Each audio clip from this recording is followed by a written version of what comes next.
Hey guys, welcome to Rosie's Dessert Spot. In this tutorial I'll be teaching you how to make these three miniature purple and turquoise cakes.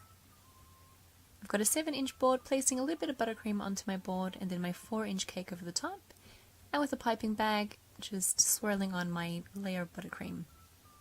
Add on your next layer of cake, make sure it's nice and centered, press it down and add on your next layer of frosting. So this is a 4-inch cake and I split it into 3 different layers. Then using a spatula, create a crumb coat, so that's just frosting all over the outside of the cake, just making sure that none of those crumbs make it to our final layer of frosting.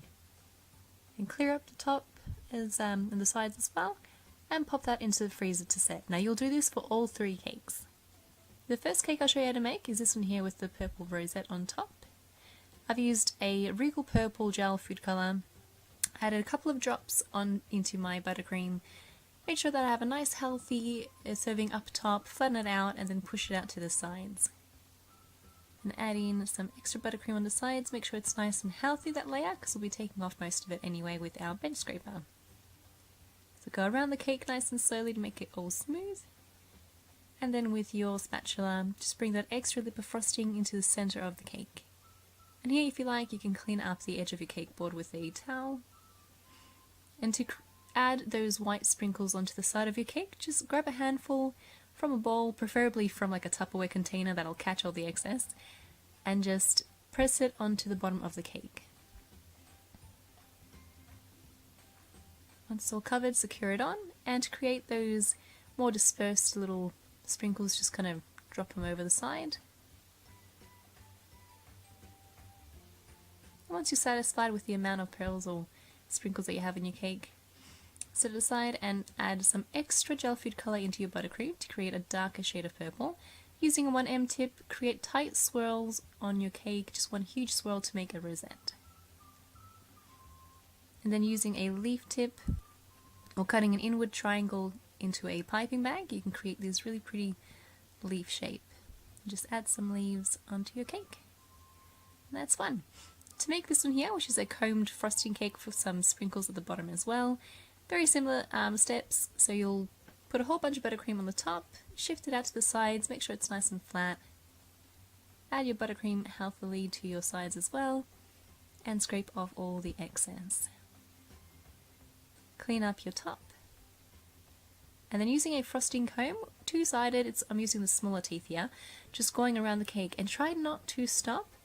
You can go around more than once and that's fine. I didn't quite like the way it looked, so I went through with my bench scraper, cleaned it up, and then went around the second time. This time I dug my teeth in deeper, and I also made just one fluid motion. I didn't stop halfway through, and it came out much neater.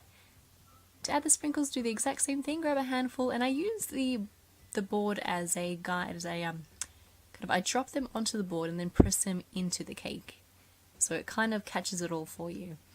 And if you want, you can dump out the excess into the palm of your hand instead of back into the container. That way it's easier to just keep reapplying that way. And for the very top, I'll just sprinkle some on, and I liked it that it was nice and full at the top, right in the center, and then once it got out to the sides, I went as many. And then to place some meringues on top, just add a bit of buttercream underneath and they'll stick them to the cake. For the last cake, with the little drip and the macarons and the chocolate shards, very easy. Do the exact same thing as we did before, which flatten out your buttercream. Apply heaps to the side and take off the excess. But before we do it with the bench scraper, I just roughly cleaned it up so that now I can add in my coloured spots of frosting, which is just the buttercream. Go around with your bench scraper and you'll notice the more you go around, the more colour you'll end up taking off. So you might need to reapply some and just play with it until you're happy with the look of it.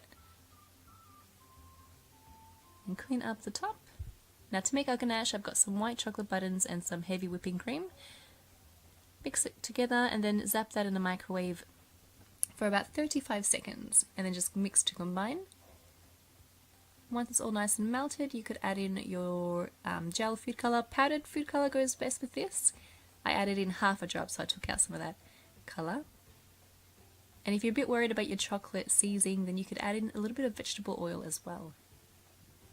Pour that over the top, and I preserved some in a piping bag just to make some drips. Push it out to the sides of your spatula, And then using your little piping bag with your ganache, just drip it over the sides. And I feel like I have a lot more control of how many drips I can achieve and the length and whatnot if I use a piping bag. So that's why I prefer this method. Now to make the chocolate shards, I've got a large circle cutter and I'm cutting out some circles of non-stick baking paper. I've got regular white chocolate, not mixed with anything, just melted down white chocolate, and I'm adding in some vegetable oil because I'll be adding in the gel food color, which does tend to seize your chocolate, which is why I added some in with that vegetable oil. Only add in enough so your chocolate remains fluid, just like so. And then drizzle that over the top, just going back and forth and then changing directions. Go over all of your shards. And before the chocolate has a chance to dry, remove those pieces of circle paper outside of that excess chocolate. And that way when it dries in a nice circle shape. That should come off really easily. Putting my little happy birthday cake topper in just before I put in the shards, and that way you have a guide of where it is you'd like to put them. Then I've got some mini macarons I'm just decorating here as well. And I had the recipe for the macarons and also the meringues and the drip and everything else in the description box below. And you're done. That's how you make 3 very simple buttercream cakes decorated with the purple and turquoise sort of theme in mind. These gorgeous dainty little cake toppers here are a little something that I like to sell in the future. If I'm already making them, then I'll have a link to these in the description box below, or you can just click on them and I'll take you straight to the link. Thanks guys for watching, I hope you enjoyed this tutorial and I'll catch you next time.